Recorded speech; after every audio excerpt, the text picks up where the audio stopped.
The best part of this movie is going to be Ludwig Göransson's score, and that is a take that I will stand on. Yeah, I can't even disagree with that. I hate saying that, but also Ludwig's just the GOAT, so like he's kind of the best part of half the movies he's done. Yes. Or he's a great part. Yes. I think this movie will be pretty bad. Bad. I think I have a lot of problems with where Star Wars is currently. Okay. And this movie feels very just kind of repetitive. Yeah. It's like, well, here the premise of I love how we just jumped in with like no intro. Welcome back to Stole My Line, a Fireside Film podcast. I'm Grant. And I'm Drew. And we are talking about the Mandalorian trailer. And, well, let me jump in here. I think the Mandalorian first season was a very good step for Star Wars. Andor That's what I was literally about to say. Has been a good step for Star Wars. Right. I've heard Skeleton Crew is very great. I have not seen it. I've heard it's great. There are good steps Dave Filoni has had his hands on. Good things in Star Wars. Clone Wars, Rebels, obviously. Ahsoka and Kenobi, question mark? I don't really know. But there's good stuff in here that Dave Filoni has had his hands on. And everybody in the Star Wars world has talked about him as the successor to George Lucas. And he kind of is. My question for you is, do you think Star Wars is just too far gone to where, like, I think everybody's lost interest.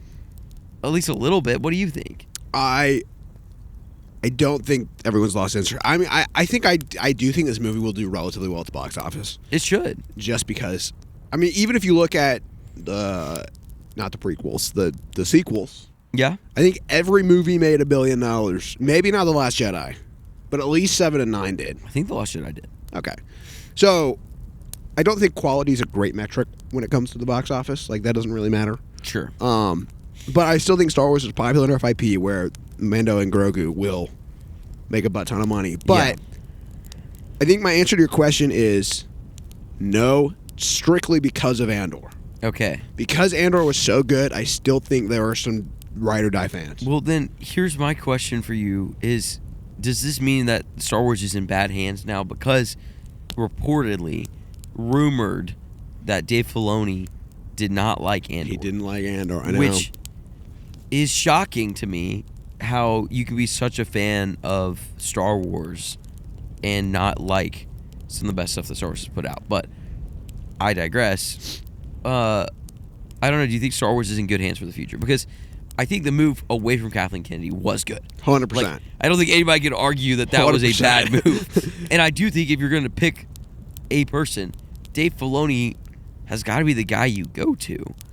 He's been around for forever. He was, again, basically George Lucas's heir. So I don't think that Star Wars, Disney, whoever was making the wrong move with Dave Filoni. I just don't know how you handle the Star Wars universe from here on out. I don't know where you can expand in an interesting way that I will really, really dig it. So here is my take on the Dave Filoni situation. Dave Filoni originally was an animator director and did Clone Wars. Shout out Avatar: The Last Airbender. Right. Freaking amazing. So, and I think Dave Filoni really cares about Star Wars, which I think is a good quality, obviously. I think he may not be the best. I think he could be a phenomenal overseer and delegator. Yeah. If he can pull a Kevin Feige where he has a handful of directors and he's not micromanaging everybody, yeah, I think I think this is a great decision. Yeah. Yeah. And I think Star Wars needs to nail two things, and Mando and Grogu is in one camp, and I think it has the potential to do it reasonably well. I think Star Wars has to cater to the adult audience from like the legacy. Yeah. Everybody that grew up on Star Wars. Exactly. Yeah, and Andor fits in that camp perfectly. We need more of that. Yeah, and I think that Mando hit a sweet spot a little bit here. Because Season 1. Yeah. It brought in this whole new crowd. I mean, everybody's talking about Baby Yoda. Everybody's talking about Grogu. Like, the first season. I remember watching Mandalorian when it came out, and we saw Grogu for the first time. I was like, wait, this is a sick thing. Yeah. And also, people who really love Star Wars love Mandalorians. Like, anybody who watched all of Clone Wars knows that Mandalorians are sick. So it kind of fit that little niche where everybody who is into Star Wars or could somewhat be into Star Wars could get into The Mandalorian. Here's my other concern, though. Jon Favreau took the reins a little bit. Yep. At least from what I know generally. And Mandalorian Season 3 was not very good. So, I don't know. What do you think of the trajectory of Mando? My concern, and I think the good part about Mando is that he wasn't a rebel. Yeah. I think Star Wars has kind of been plagued of Telling the same story over and over Yes. again. And the trajectory of Season 1 was great. I'm like, a contained story where it's like Mando and this kid, and we might have some interaction with some legacy characters and Sure. like whatever. Super interesting. Yes. But now we've kind of gone, and the trailer feels like, all right, Mando's now working with the rebels, and It's like he's just kind of Han Solo. It's a little bit of the Dave Filoni all-star cast, too. Like, you've got Zeb in there. Right. Like, you're getting all of Dave Filoni's, like, favorite characters that he's ever worked on. So. And it's like the rough and hard bounty hunter is now converted to this rebel sweetheart. And I'm like, we've seen that probably 4 times. Which, the whole thing with the first season was he is this bounty hunter who is actively capturing people. Exactly. And, like, kind of not a great dude. Yeah. I mean, a guy with morals. And he kind of becomes a father figure. And that's a very interesting dynamic. And I think a similarity that I'm now realizing as we're talking is that this show, the first season, was a little bit of what we are currently getting with the Night of the Seven Kingdoms. It's not the same thing. Not I one-to-one. literally watched a video on Night of Seven Kingdoms just kind of talking about it, and it compared it to Mandalorian Season 1. Well, because what Mandalorian did at first, which was really cool, was it's its own story set in the universe. Yeah. It ties in some big players or whatever, but it's its own thing. It's set in this in-between timeline. That's exactly what we're getting with Night of the Seven Kingdoms. I do think the more mainstream that Mando has gone, I mean, it kind of really started when they started bringing in Bo-Katan and all these other characters, and I was like, okay, whatever. Then Luke Skywalker comes back at the end of Season 2, only for a moment, but Ahsoka's in there. We start getting all these all-star characters, which is cool at first, but I think it's really taken away from what made Mando Season 1 very, very good. So, yeah, I agree. and you see a lot of that potentially happening in Mandalorian and Grogu.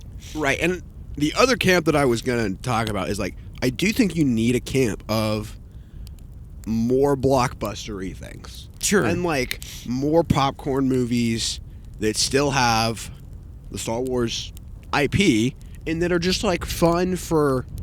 that I can take my 7-year-old to go see, Which, and it's awesome. This fits very much into that. I agree. So That just can't be all Star Wars is, or I think we're in the end game of Star Wars. yeah, I mean, definitely agree. I think, and maybe it's because I've grown up, right?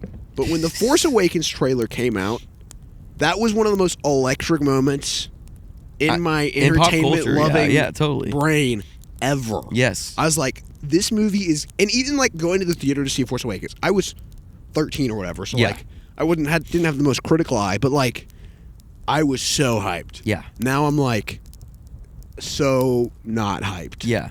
And I love Star Wars. And I think if you had told me after I watched the first season of Mandalorian that there would be a Mando and Grogu movie, I would have been like, no 100%. way. That's sick. And now I'm excited to go see it because, yeah, I'm excited to step back into Star Wars to a certain extent. But, like, I don't know how well this is going to fare. And I hate to say this, but based off the trailer, too, it looks a little bit just like an episode of The Mandalorian that is going to sprawl on for 2.5 hours. Like, and I hate to put stuff on it, but we do have a little bit of a precedent of what The Mandalorian looks like. So, yeah. I don't know. And I think, I mean, this is the first movie since Episode 9, Yeah. which is a wild thing to say. Yeah. But also, I mean, it's so bewildering to me of why this is the step that we're going in a theatrical sense. Because I'm like, I don't even think this is bewildering, but keep going.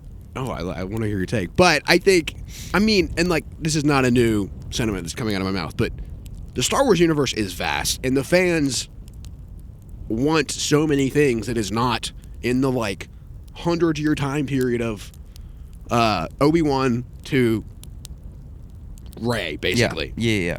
But that seems to be all we're getting forever. So I'm like, look, I mean, I think there has to be a hard pivot to something entirely different. Yeah, I mean, I feel like avid Star Wars fans would be so down for a Knights of the Old Republic TV I mean, show. people have been asking that for literal decades. And I know it's kind of hard to take a gamble, and I think part of this was Kathleen Kennedy. I do genuinely think it was. But it's kind of hard to take a gamble on something that's not your own thing. Like, this would be stepping way outside the boundaries. And I know Acolyte tried to do that and failed. I think that was a writing thing. Yeah. Whatever. But I don't know. I completely agree. I think we should move out a little bit of this post Return of the Jedi to Rise of Skywalker era. And now we're getting another Rey movie, which might be kind of Star Wars 10. Like, they're kind of saying this is going to conclude it. So here's what I think happened is Star Wars 9 was very bad. Rise of Skywalker it was terrible. I remember leaving the theater and being like, that was very bad. Like, I did not like this movie at all. Just so many plot holes. It looks great. Palpatine returned. It looks great, but I think they could have gone in so many directions, and they went in the safest, most vanilla possible direction. Just terrible. And I think Star Wars kind of realized, oh gosh, like, we got to chill out for a minute. And then they let Mandalorian happen, and Mandalorian took off. Like, this was the cool thing for a little while. And then they were like, let's play in the TV show world for a little bit, because people aren't going to get mad if we make a bad movie, because we aren't making bad movies right now. Right, yeah. And so now they're like, okay, we got to step back into the film game, because that's where the money is. Where do we go? And Mandalorian has the most widespread recognition of their new IPs, I would venture to say. So I don't know. Like, I think they could have gone the Kenobi movie route. Like, I think they could have kept doing these prequels, and it could have been cool. I know they did the show, but yeah, I don't know. We're getting Starfighter, and I'm interested and skeptical on that one. Do you know when that takes place chronologically? Isn't it like outside of the universe? I could be wrong. What do you mean by that? Like outside of? I don't know. I have no idea. Commenters, when does Starfighter take place? I've done like zero research besides I know Ryan Gosling's in it, and I'm kind of like, okay, Ryan Gosling. And Sean Levy was directing it, and I was like, which is kind of a yikes. I'm like, that's a dice roll for me, but we'll see. It could be great. I don't know. Ryan Gosling picks good movies, but also people just pick Star Wars sometimes. So and Sean Levy has some trepidation. Yeah, I see some 50-50 there, but overall, I am intrigued by the Mandalorian and Grogu, because I realized when I watched this trailer, I like these characters, and I am down to check back in and see how they're doing. And if I get surprised by a great movie, awesome. And I hope it's great. Yeah, I really do. Totally. Odds are, I think we're going to be a little disappointed, but I'm cool to settle on, like you said, if it's a good popcorn flick, it's a good popcorn flick. Yeah. So I mean, I think obviously Mark Hamill, Carrie Fisher, and Harrison Ford are either not alive or really old. Yes. And that's what we've been riding on since 1977. Yeah, you got to go in a different direction. So, I mean, like, you can ride on Pedro Pascal for, like, as far as you want, but it's not...